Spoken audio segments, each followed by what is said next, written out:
여기는 이 은행 통장을 창구. 봐주세요. 할머니가 낡은 통장을 가지고 들어오시면 안 들어오자 돼요. 은행 나가주세요. 직원의 날카로운 목소리가 로비 전체에 이 울려 통장을 퍼졌습니다. 봐주세요. 주변 사람들이 여기 들어오시면 안 힐끔힐끔 돼요. 쳐다봤어요. 나가주세요. 누군가는 혀를 끌끌 찾고 누군가는 고개를 돌렸습니다. 저는 떨리는 손으로 낡은 통장을 꺼내들며 중얼거렸어요. 이거 확인만 해주시면 돼요. 87억이요? 할머니, 농담도 적당히 하세요. 그 순간 은행 안 모든 사람들이 저를 보고 웃기 시작했습니다. 저는 김복순, 올해 76세입니다. 서울 변두리에서 작은 세탁소를 운영하며 평생을 살아왔어요. 새벽 5시 다리미에서 김이 퍽 하고 올라왔어요. 저는 또 한 장의 와이셔츠를 펴들며 한숨을 푹 내쉬었습니다. 손목이 욱신거리는데 이제 진통제 없이는 하루도 못 버티겠더라고요. 새벽에 화장실 가던 은지가 놀라서 물었어요. 할머니 아직도 일하냐고. 괜찮다고 어서 자라고 했습니다. 아이는 미안하다는 표정으로 돌아갔어요. 등록금 걱정하는 거 할머니가 다 알지. 오후 2시 마지막 손님 옷을 다 정리하고 나서야 저는 가방 깊숙한 곳에 숨겨둔 낡은 통장을 꺼냈어요. 30년 된 통장. 표지가 너무해져서 은행 로고도 희미했습니다. 아들아, 이제 때가 됐구나. 가슴이 먹먹했어요. 이 통장은 아들이 남긴 마지막 선물이었거든요. 은행 앞에 섰을 때 유리문 너머로 깔끔하게 차려입은 사람들이 보였어요. 저는 작업복 차림이었죠. 다들 저를 쳐다보더라고요. 그 시선이 참 차가웠습니다. 괜찮아, 김복순. 당당하게 들어가자. 하지만 문을 밀고 들어서는 제 손은 떨리고 있었어요. 은행 자동문이 열리자 차가운 에어컨 바람이 얼굴을 때렸어요. 로비는 넓고 깨끗했습니다. 대리석 바닥이 반질반질 빛나고 천장에는 큰 샹들리에가 달려 있었어요. 제가 들어서자 대기 의자에 앉아있던 사람들이 고개를 들었습니다. 잠깐의 침묵. 그리고 속삭임이 시작됐어요. 저 할머니 왜 저렇게 입고 왔지? 세탁소에서 온 것 같은데. 양복 입은 남자가 코를 킁킁거리며 자리를 옮기더라고요. 명품 핸드백을 든 아주머니는 가방을 품에 꼭 안았습니다. 마치 제가 뭐라도 훔쳐갈 것처럼 말이에요. 번호표 기계 앞에 섰을 때 뒷사람이 투덜거렸어요. 아이고, 어르신들은 이런 거 어떻게 쓰는지도 모르시는데. 손을 뻗으려는데 누군가 제 팔을 훅 잡아당겼습니다. 할머니, 제가 해드릴게요. 비키세요. 젊은 남자가 저를 밀어내고 먼저 번호표를 뽑아갔어요. 저는 중심을 잃고 비틀거렸습니다. 아무도 붙잡아주지 않았어요. 겨우 번호표를 뽑고 의자에 앉으려는데 옆에 앉아있던 중년 여자가 가방으로 자리를 막았습니다. 여기 제 남편 자리예요. 하지만 남편은 보이지도 않았어요. 저는 구석 자리로 갔습니다. 의자가 딱딱했어요. 허리가 아팠지만 참았습니다. 번호판을 보며 기다리는 동안 손가락을 한참 들여다봤어요. 때가 잔뜩 끼어 있었습니다.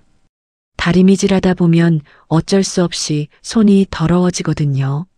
손톱 밑도 시커멓고 순간 부끄러워졌어요. 왜 씻고 오지 않았을까? 왜 좀 더 깨끗한 옷을 입지 않았을까? 78번 고객님, 3번 창구로 오세요. 제 번호였어요. 떨리는 다리로 일어섰습니다. 창구로 걸어가는데 온 세상이 저를 보는 것 같았어요. 창구 직원은 28살쯤 돼 보이는 여자였습니다. 이름표에 이지원이라고 적혀 있었어요.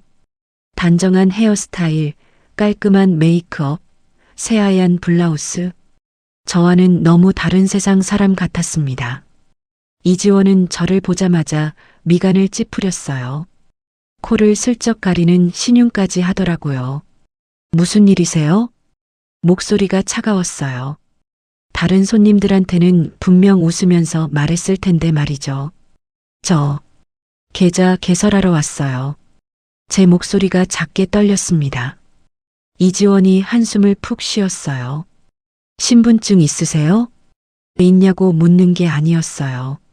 없을 거라고 생각하는 투였습니다. 저는 가방을 뒤적여 신분증을 꺼냈어요. 이지원이 신분증을 받아들더니 마치 더러운 걸 만지는 것처럼 손가락 끝으로만 잡았습니다. 그리고 컴퓨터에 타닥타닥 뭔가를 쳤어요. 김복순, 76세. 나이를 소리내어 읽더니 옆 직원과 눈을 마주쳤어요. 그들이 피식 웃는 게 보였습니다. 할머니, 이지원이 다시 저를 보며 말했어요. 여기 계좌 개설 최소 금액이 100만 원인데요. 괜찮으세요? 괜찮냐고 물은 게 아니었어요. 없을 거라는 확신이었죠. 저는 가방 속 통장을 만지작거리며 대답했어요. 주식 계좌가 있어요. 순간 이지원의 얼굴이 굳었습니다. 그러더니 피식 웃음을 터뜨렸어요. 주식이요? 할머니가요? 목소리가 커졌어요. 옆 창구 직원들이 고개를 돌려 이쪽을 봤습니다. 이지원은 옆자리 남자 직원에게 손짓했어요. 김 대리님 들으셨어요? 할머니가 주식 계좌 있으시대요.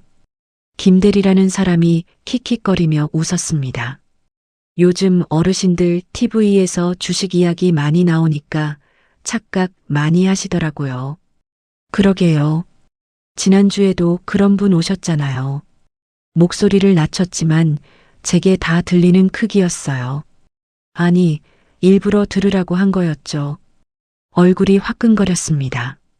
귀가 빨개지는 게 느껴졌어요. 대기석에 앉아있던 사람들도 이제 대놓고 쳐다봤습니다. 이지원이 다시 저를 보며 말했어요. 할머니, 혹시 은행 통장이랑 주식 계좌 헷갈리신 거 아니에요? 요즘 그런 분들 많거든요. 아니에요. 주식 계좌 맞아요.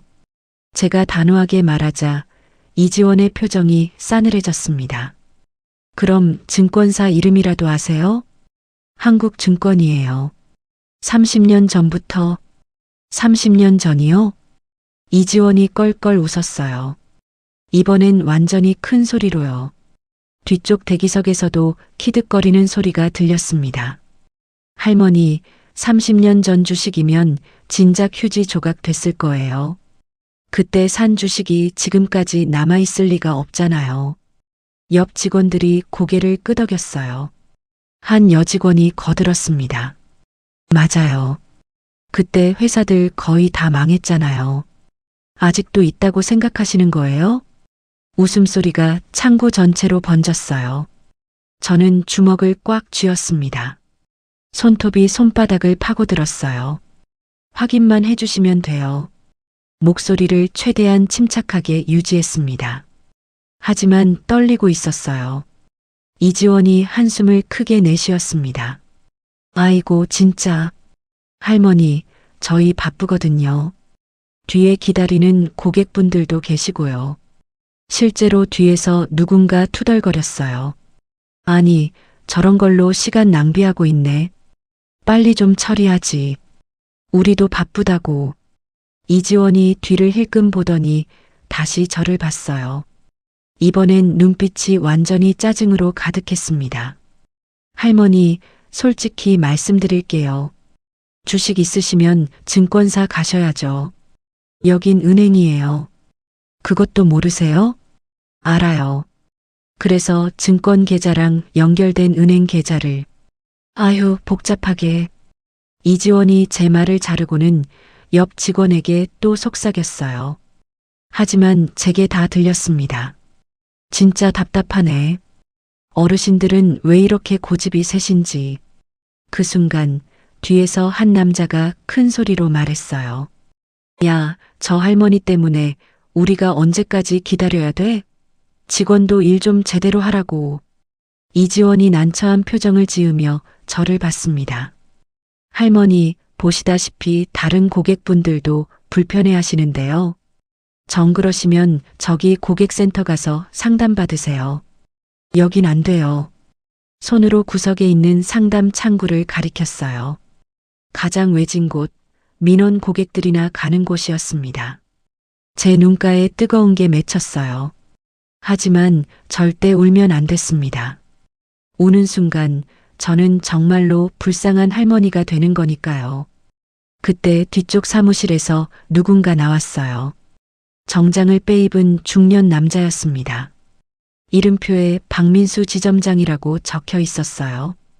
박민수는 상황을 대충 파악했는지 이지원에게 뭐라고 속삭이더니 저에게 다가왔습니다.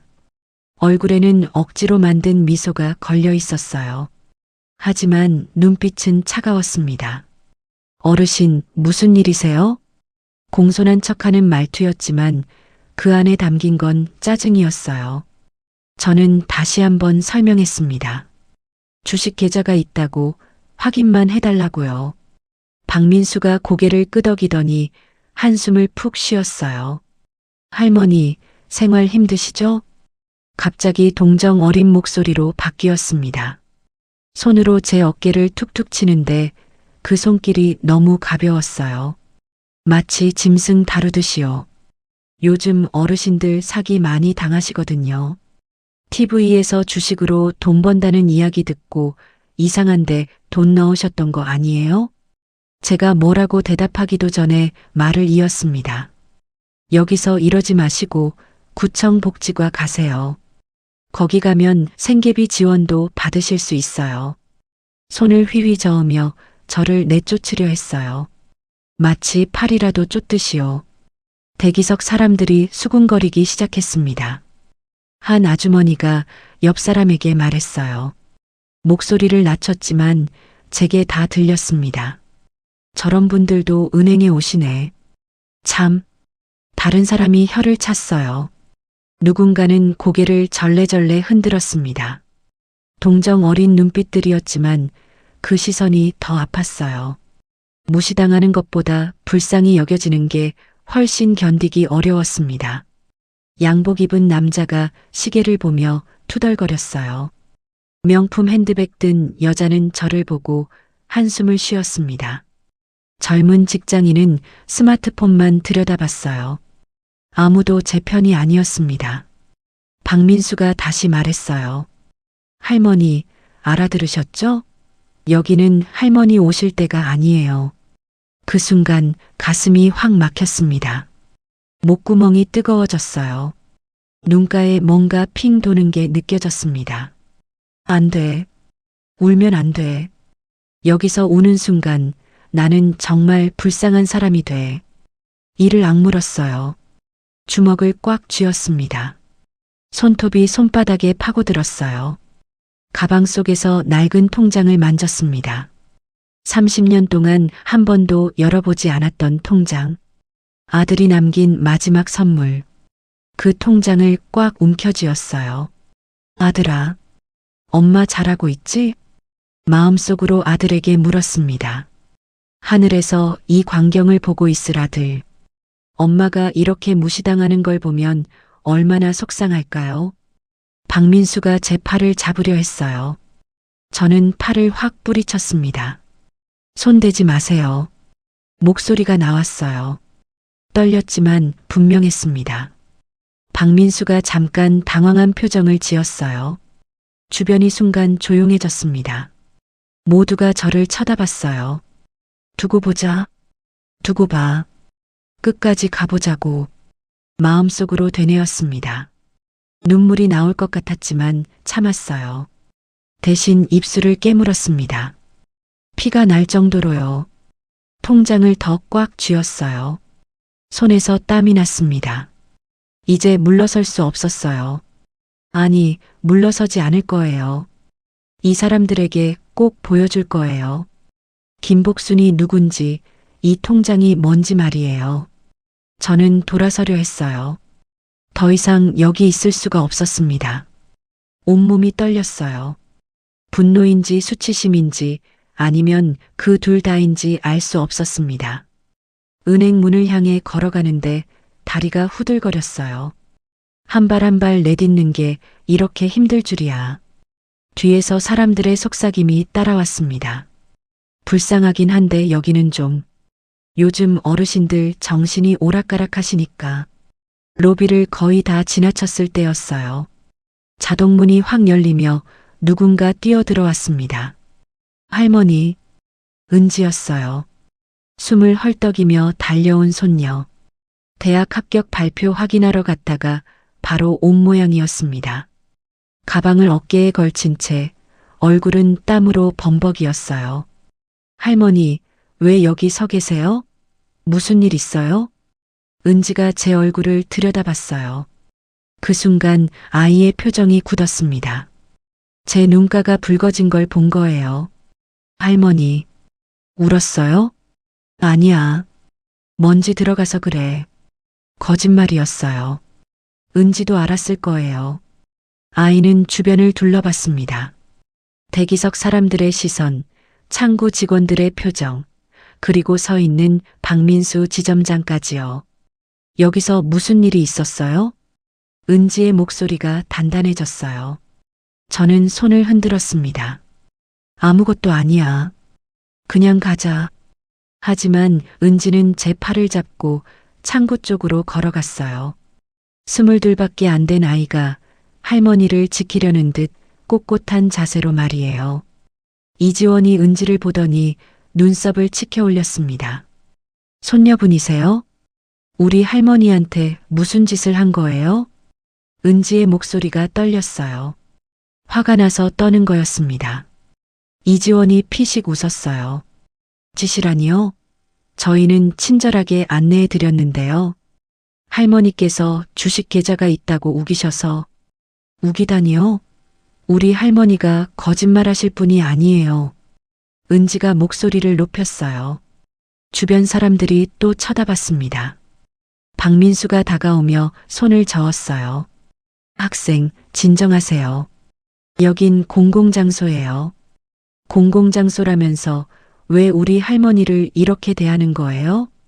은지가 물러서지 않았어요. 아이의 눈에 눈물이 글썽거렸습니다. 하지만 목소리는 흔들리지 않았어요. 김대리가 낄낄거리며 끼어들었습니다.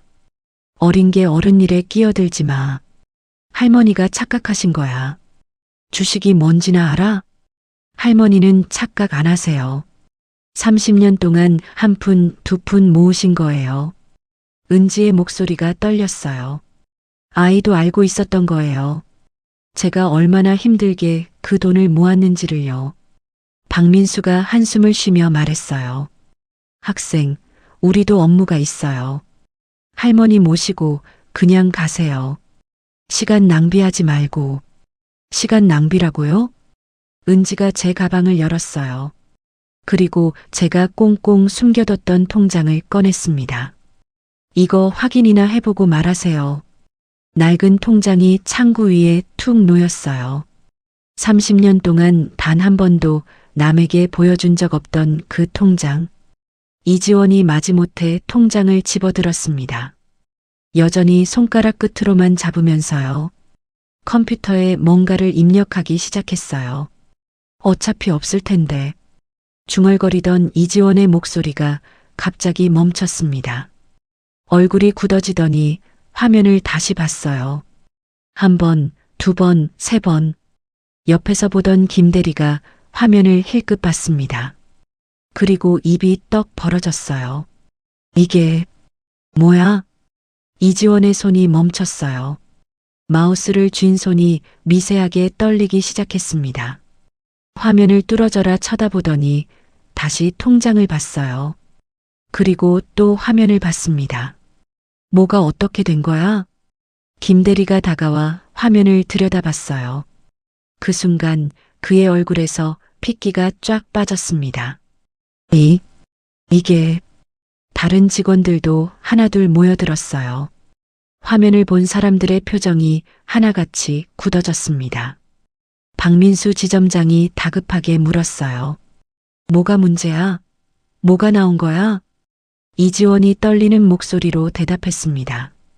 삼성전자. 1995년부터 매달 조금씩 매수. 그리고 2005년부터는 SK 하이닉스도. 금액이 얼마인데? 박민수가 화면을 보려고 몸을 숙였어요. 그리고 그 자리에 얼어붙었습니다. 87억 4천만 원. 그가 중얼거린 숫자가 조용한 은행 로비에 퍼져나갔어요. 대기석에 앉아있던 사람들이 웅성거리기 시작했습니다. 87억이라고 했어? 저 할머니가? 저는 조용히 서 있었어요. 30년 전 아들이 교통사고로 세상을 떠난 날이 떠올랐습니다. 28배 젊은 나이였어요. 회사 다니면서 아껴서 산 주식이 100만 원어치였습니다. 장례를 치르고 나서 며느리는 떠났어요. 어린 은지만 남기고요. 그날부터 저는 세탁소 일을 시작했습니다. 하루 벌어 하루 먹고 살면서도 매달 5만 원씩은 꼭 주식을 샀어요. 아들이 시작한 일이었으니까요. 아들의 마지막 선물이었으니까요. 처음 10년은 삼성전자만 샀어요. 어떤 달은 3만 원, 어떤 달은 10만 원. 손님이 많으면 더 사고 적으면 덜 샀습니다. 2005년부터는 SK 하이닉스도 조금씩 사기 시작했어요. 신문에서 좋다고 해서요. 30년 동안 단 한 번도 팔지 않았어요. 은행에 확인하러 가본 적도 없었습니다. 그냥 매달 증권사 계좌로 돈을 넣었어요. 마치 적금 넣듯이요. 이지원이 떨리는 손으로 서류를 뽑아냈어요. 계좌 내역서였습니다. A사 용지 여러 장이 프린터에서 쏟아져 나왔어요. 삼성전자 보통주 25,747주, SK 하이닉스 보통주 8,392주. 숫자를 읽던 김대리의 목소리가 점점 작아졌습니다. 박민수 지점장의 얼굴이 새하얗게 질렸어요. 이마에 식은땀이 송글송글 맺혔습니다. 아까 그렇게 저를 내쫓으려 했던 그 사람이요. 대기석 사람들이 일어나서 이쪽으로 몰려왔어요. 다들 믿기지 않는다는 표정이었습니다. 진짜 87억이에요? 세탁소 하시는 분이 어떻게? 아까 저를 비켜달라며 손살에 치던 남자, 자리를 가방으로 막았던 중년, 여자, 저런 분들도 은행에 오신다며 혀를 찼던 아주머니, 모두가 입을 다물지 못했어요. 은지가 제 손을 꽉 잡았습니다. 아이의 손이 떨리고 있었어요. 할머니, 이게 정말, 응, 내 아빠가 남긴 거야. 제 목소리도 떨렸어요.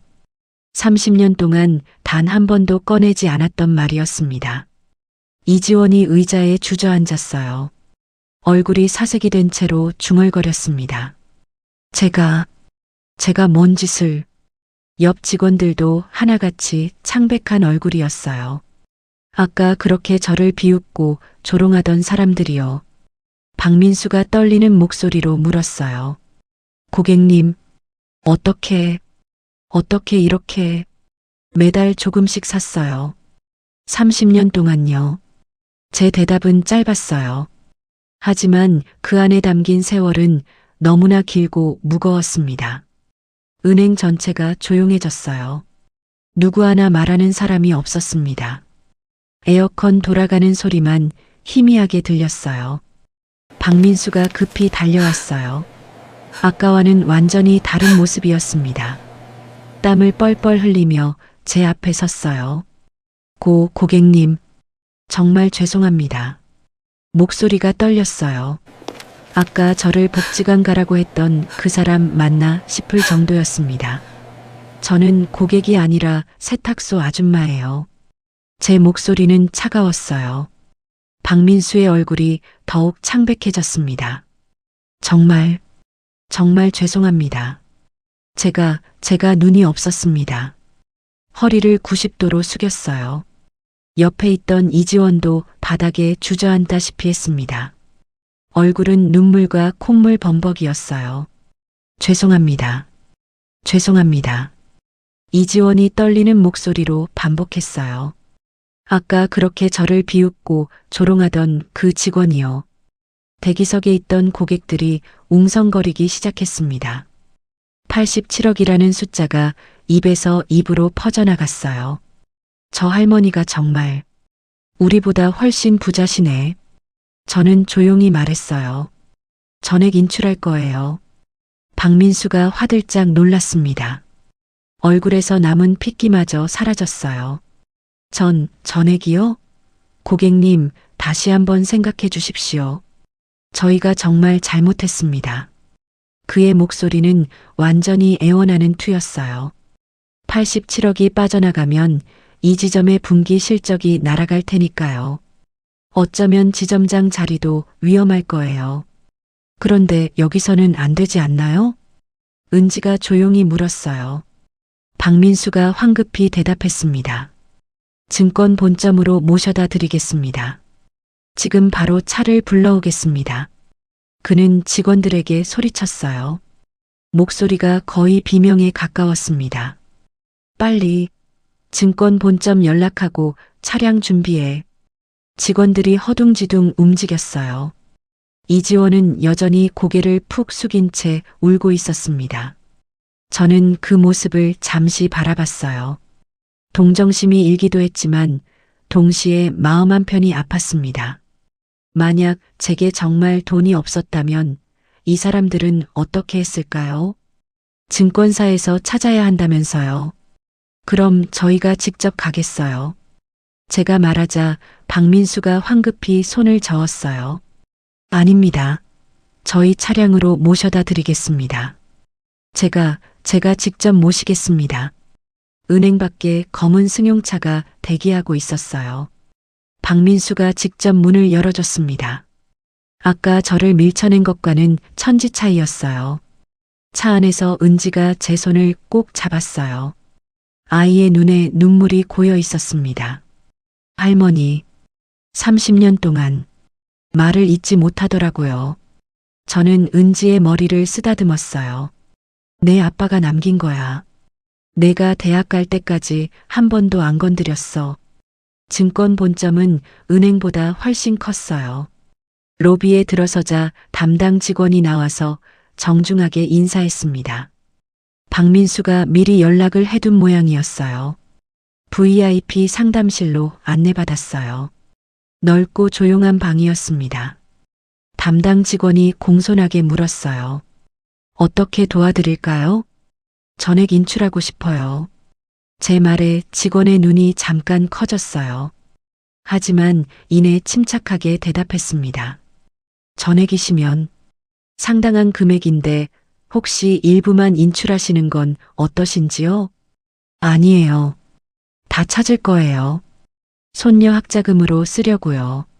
30년 동안 아무도 믿지 못했던 돈. 이제는 쓸 때가 됐어요. 직원이 서류를 준비하기 시작했어요. 그때 제 휴대폰이 울렸습니다. 박민수였어요. 고객님, 정말 죄송합니다. 다시 한 번만 기회를 주십시오. 다시 오시면 VIP로 모시겠습니다. 제발. 전화기 너머로 절박함이 느껴졌어요. 하지만 저는 이미 마음을 정했습니다. 전화를 끊었어요. 더 이상 들을 필요가 없었습니다. 증권사 직원이 서류를 내밀었어요. 전액 인출 신청서였습니다. 저는 떨리는 손으로 볼펜을 잡았어요. 30년 만에 처음 쓰는 서명이었습니다.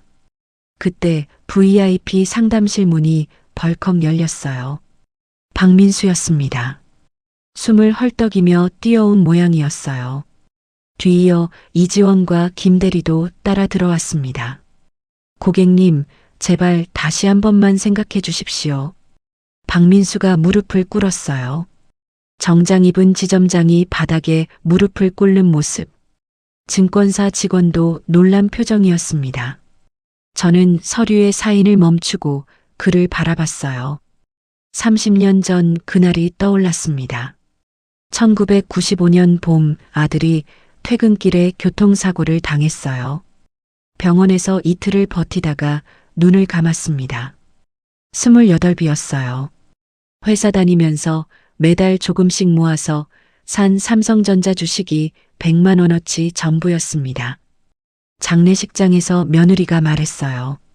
시어머니랑은 못 살겠다고, 아이만 두고 가겠다고. 그렇게 새 살배기 은지만 남았습니다. 세탁소 일을 시작했어요. 새벽 5시부터 밤 11시까지. 손목이 퉁퉁 붓고 허리가 끊어질 것 같아도 멈출 수 없었습니다. 은지를 먹여 살려야 했으니까요. 그래도 매달 5만 원씩은 꼭 주식을 샀어요. 아들이 시작한 일이었으니까요. 어떤 달은 밥을 굶으면서도 샀습니다.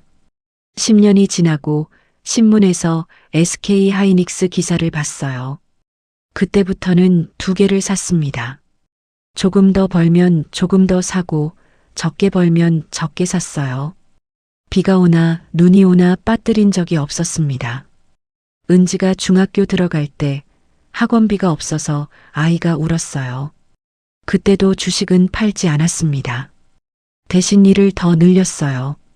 새벽 4시에 일어나서 밤 12시에 잤습니다. 고등학교 때는 더 힘들었어요. 아이가 대학 가고 싶다고 했거든요. 저는 이를 악물었습니다. 손목에 파스를 붙이고 허리에 찜질을 하면서도 다리미를 놓지 않았어요. 그렇게 30년이 흘렀습니다. 단 한 번도 통장을 열어보지 않았어요. 그냥 묵묵히 넣기만 했습니다. 언젠가 은지가 대학 갈 때 쓰라고요. 그런데 오늘 그 은행에서 무슨 일이 있었나요? 저는 박민수를 바라봤어요. 무릎 꿇은 그의 얼굴에는 두려움만 가득했습니다. 후회는 없었어요. 그저 87억이 빠져나갈까봐 두려운 거였죠. 30년 전 아들이 사고로 죽었을 때 남긴 게 주식 100만 원어치였어요. 제 목소리가 떨렸어요. 은지가 제 손을 꼭 잡았습니다. 그걸 한 번도 안 팔고 손녀 대학 보낼 때까지 기다렸어요. 매달 5만 원, 10만 원씩 모았습니다. 밥을 굶어도 아파도 쉬지 않고 일하면서요. 박민수의 얼굴이 새하얗게 질렸어요. 이지원은 바닥에 주저앉아 울고 있었습니다. 근데 당신들은 저를 뭐라고 했죠? 복지관 가라고, 생계비 지원 받으라고, 주식이 뭔지도 모르는 할머니라고 비웃었잖아요. 제 목소리는 차가웠어요. 30년 동안 쌓인 한이 그 안에 담겨 있었습니다. 죄송합니다. 정말 죄송합니다. 이지원이 떨리는 목소리로 빌었어요. 하지만 이미 늦었습니다. 다 뽑을 거예요. 손녀 학교 옆 은행으로 옮길 겁니다. 제 말에 박민수가 완전히 무너졌어요. 이마가 바닥에 닿도록 절했습니다. 제발, 제발 한 번만. 하지만 저는 서류에 사인을 마쳤어요. 펜을 놓는 순간 30년의 무게가 내려앉는 것 같았습니다. 은지가 제 어깨에 머리를 기댔어요. 아이도 울고 있었습니다. 증권사 직원이 서류를 가져갔어요. 처리하러 가는 것 같았습니다. 박민수는 여전히 바닥에 무릎을 꿇고 있었고 이지원은 울음을 멈추지 못했어요.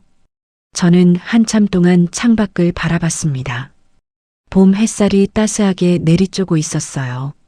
30년 전 아들을 보내던 그날도 이렇게 화창한 날이었습니다. 문득 아들의 목소리가 들리는 것 같았어요. 엄마 용서하세요. 그게 더 큰 힘이에요. 아들은 살아생전 착했어요. 누가 잘못해도 먼저 용서하고 화내는 법이 없었습니다. 그런 아들이 남긴 돈으로 복수를 한다는 게 과연 옳은 일일까요? 저는 천천히 일어났어요. 은지가 놀란 표정으로 저를 봤습니다. 증권사 직원을 불렀어요. 서류 처리를 멈춰달라고요. 직원이 의아한 표정으로 돌아왔습니다. 인출 안 하실 건가요? 일부만 할게요. 손녀 등록금하고 생활비만요. 박민수가 고개를 번쩍 들었어요. 믿기지 않는다는 표정이었습니다. 이지원도 울음을 멈추고 저를 바라봤어요. 저는 박민수를 똑바로 쳐다봤습니다. 지점장님, 네, 말씀하십시오. 앞으로 나 같은 사람 함부로 대하지 마시오. 박민수가 고개를 끄덕였어요. 저는 말을 이었습니다. 돈이 많고 적고가 중요한 게 아니에요. 사람을 대하는 태도가 중요한 거예요. 돈은 많아도 인간성이 없으면 끝이에요. 제 목소리는 떨렸지만 단호했어요. 박민수의 눈에 눈물이 고였습니다. 명심하겠습니다. 정말 죄송합니다. 이번엔 진심이 느껴졌어요. 두려움이 아니라 진짜 후회하는 것 같았습니다. 저는 이지원에게 다가갔어요. 여전히 바닥에 주저앉아 있었습니다. 고개를 들지도 못하고 있었어요. 이지원 씨. 제가 부르자 이지원이 떨리는 눈으로 저를 올려다봤습니다. 죄송합니다. 정말 죄송합니다. 목이 메인 목소리였어요. 저는 손을 내밀었습니다. 이지원이 멍하니 제 손을 바라봤어요. 일어나세요. 이지원이 조심스럽게 제 손을 잡고 일어났어요. 제 손을 잡은 그 손이 차갑게 떨리고 있었습니다. 젊은 사람이 앞으로 조심해요. 사람은 겉모습으로 판단하는 게 아니에요. 네. 정말 감사합니다. 죄송합니다. 이지원이 제 손을 꽉 잡고 울었어요. 이번엔 진심 어린 눈물 같았습니다. 은지가 제 옆으로 와서 팔짱을 꼈어요. 할머니 멋있어요. 아이가 속삭였어요. 저는 은지의 머리를 쓰다듬었습니다. 복수보다 용서가 더 어려운 거란다. 하지만 그게 더 큰 힘이 있어. 창밖을 바라봤어요. 하늘이 맑고 푸르렀습니다. 구름 한 점 없이 개인 하늘. 아들아, 엄마가 잘한 거지? 내 딸 잘 키웠지? 마음속으로 물었어요. 바람이 살랑 불어왔습니다. 마치 아들이 대답하는 것 같았어요. 잘했어요, 엄마. 눈가가 뜨거워졌어요. 하지만 이번엔 슬픔이 아니었습니다. 뿌듯함이었어요. 30년 동안 힘들었지만 후회는 없었습니다. 아들이 남긴 선물로 손녀를 대학에 보낼 수 있으니까요. 그리고 오늘 용서하는 법도 배웠으니까요. 은지의 등록금과 생활비를 인출했어요. 나머지는 그대로 두기로 했습니다. 언젠가 은지가 결혼할 때 또는 아이를 낳을 때 쓰라고요. 증권사를 나서는데 박민수와 이지원이 깊이 인사했어요. 이번엔 진심이 느껴졌습니다. 은지와 함께 버스 정류장으로 걸어갔어요. 봄바람이 따스했습니다. 할머니 사랑해요. 은지가 제 팔을 꼭 안았어요. 저는 미소 지었습니다. 할머니도 사랑한다. 우리 손녀. 복순 할머니의 이야기 어떠셨나요? 30년 동안 한 푼, 두 푼 모은 주식으로 손녀의 미래를 지킨 할머니. 하지만 겉모습만 보고 함부로 대했던 은행 직원들. 그리고 마지막 순간 복수 대신 용서를 선택한 할머니의 결정. 여러분이라면 어떻게 하셨을까요? 그리고 혹시 여러분도 비슷한 경험이 있으신가요? 겉모습 때문에 무시당한 적, 억울했던 순간들. 댓글로 나눠주시면 다음 이야기의 소재가 될 수도 있습니다. 이런 감동적인 사연이 더 듣고 싶으시다면 구독 버튼 꼭 눌러주세요. 좋아요와 알림 설정도 부탁드립니다. 여러분의 구독과 좋아요가 더 좋은 이야기를 만드는 힘이 됩니다.